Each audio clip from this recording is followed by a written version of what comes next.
Muy buenos días, Inge. Hoy día vamos a hablar sobre la seguridad en bases de datos. Mi nombre es Claycy Chamaca Olivar. Mi nombre es Marcela Fuente y vamos a iniciar con el DSL, la explicación que va a iniciar mi compañero. ¿Qué es el DSL? DSL es el Data Control Language. Y con esto vamos a responder la pregunta siguiente. Entonces, ¿qué es el DSL? Es un lenguaje de control de datos. Un lenguaje proporcionado por un sistema de gestión de base de datos. Es una función de control de la base de datos. Y solo pueden ejecutar el DSL el sysadmin, el DB creator, el DB owner y el DB security admin. Siguiente, por favor. El uso del DSL. Este se utiliza para establecer o cambiar los permisos de un usuario o rol en una base de datos. Se le puede otorgar permisos, revocar permisos o incluso denegar permisos. Son comandos SQL que permiten al administrador controlar el acceso a los datos contenidos en una base de datos. Ahora, la relación que existe con el DBMS es que el DSL es un lenguaje utilizado en un DBMS por el administrador, con el fin de controlar el acceso a la base de datos, porque no cualquiera podría ingresar y registrar o ver estos datos. Siguiente, por favor. ¿Cuáles son los elementos o comandos del DSL?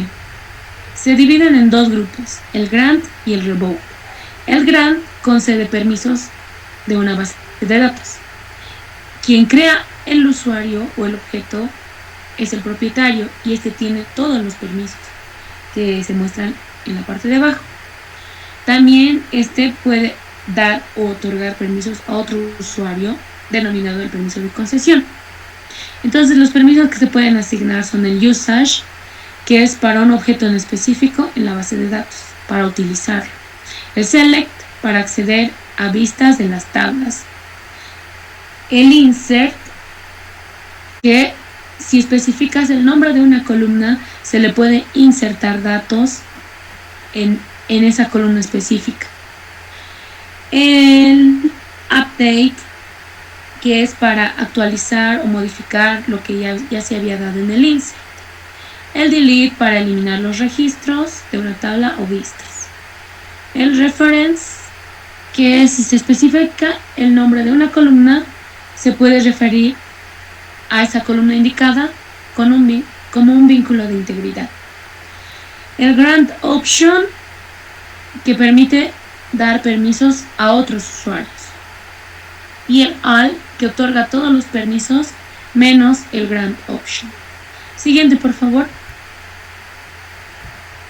El revoke nos sirve para quitar estos permisos que ya se habían dado.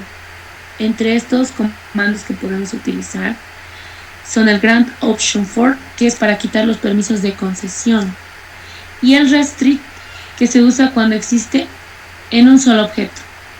Entonces, este podría fallar en caso de que el usuario al que se le quiere quitar los permisos haya asignado a otros usuarios sus permisos. Esto es en modo cascada. Si a uno de los usuarios se le quita el permiso, por ende a los demás se les va a ir quitando. Tenemos un ejemplo del uso del DSL, que asignamos el permiso de select. Primeramente creamos el usuario a una persona a quien se le va a asignar que tiene un password. Hacemos correr esto y también luego creamos un usuario para el login que habíamos creado, usuario 1. Le ponemos el mismo nombre para que no haya tanta confusión, haciendo referencia al mismo.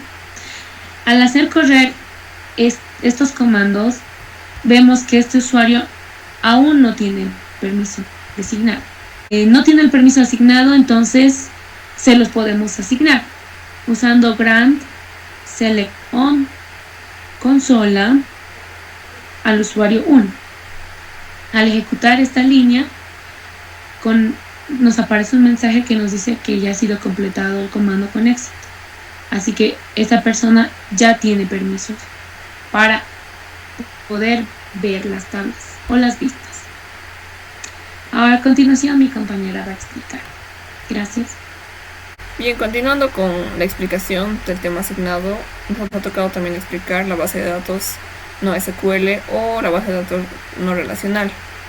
El origen de la base de datos no SQL o no relacional, su acrónimo corresponde a la frase Not Only SQL, que no solo es SQL, sino este término va a hacer referencia a otro modelo también del RDBMSM, que significa bases de datos, el sistema de bases, manejador de bases de datos relacional, en el cual no aplica el lenguaje SQL para realizar las consultas. Bueno, también mencioné que se ha originado en el año 1998, y la verdad no fueron creados por una empresa, sino fueron concebidas por distintas empresas y grupos independientes, que buscan también solucionar problemas que tiene también el sistema del SQL normal.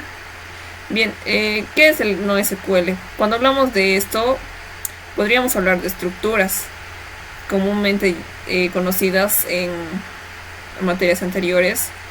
También podemos mencionar las estructuras de datos. Las bases de datos relacionales nos ocasionan problemas en estabilidad y rendimiento.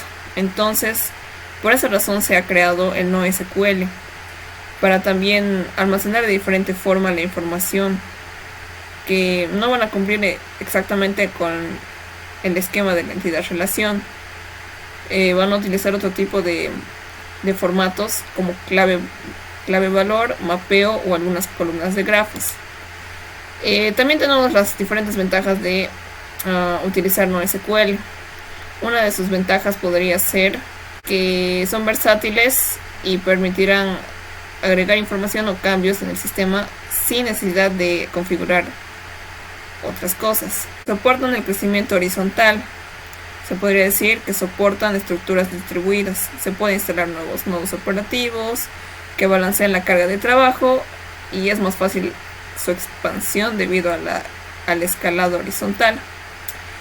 Una de las características que también tiene el NoSQL es que realizan consultas utilizando JSON, que es el JavaScript Object Notation, un formato que es más sencillo y entendible para los programadores.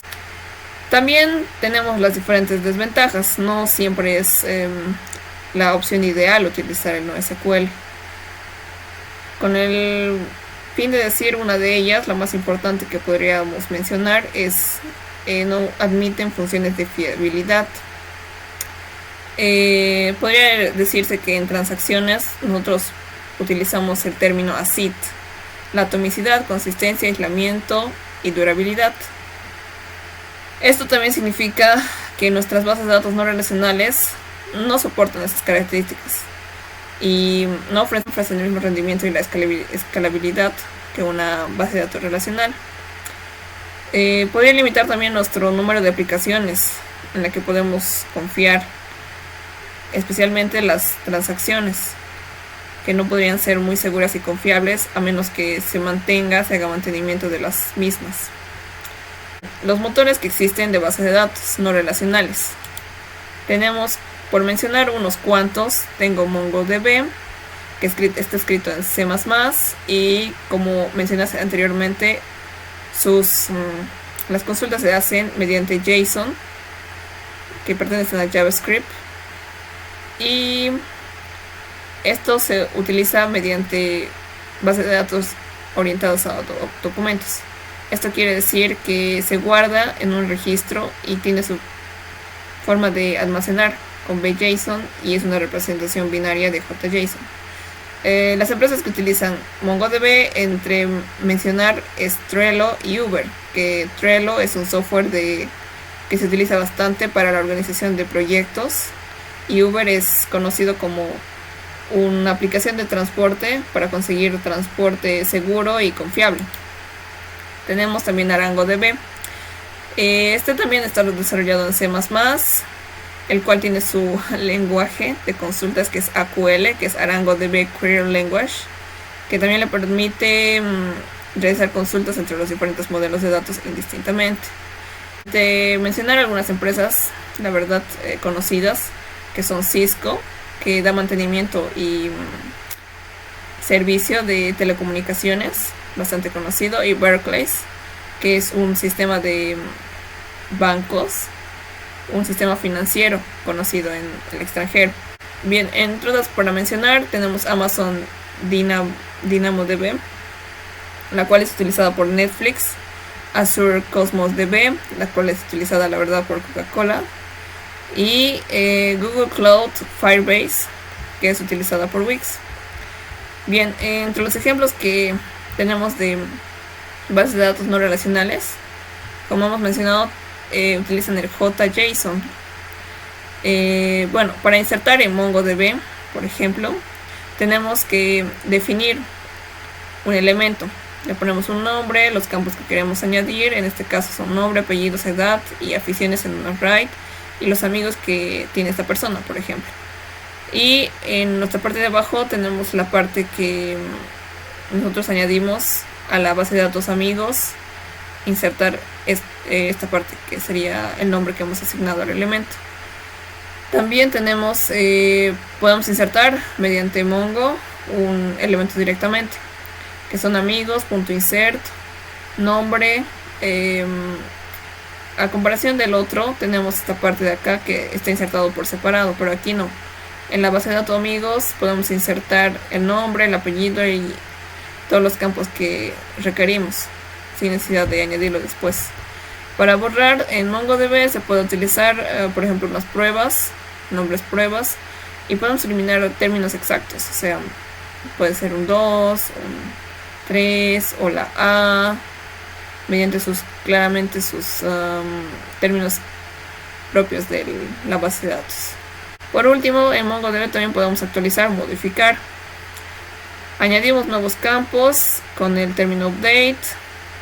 Le podemos poner, añadir el campo email a nuestra base de datos con el término, bueno, con el comando que tiene propio el MongoDB, que sería en este caso set.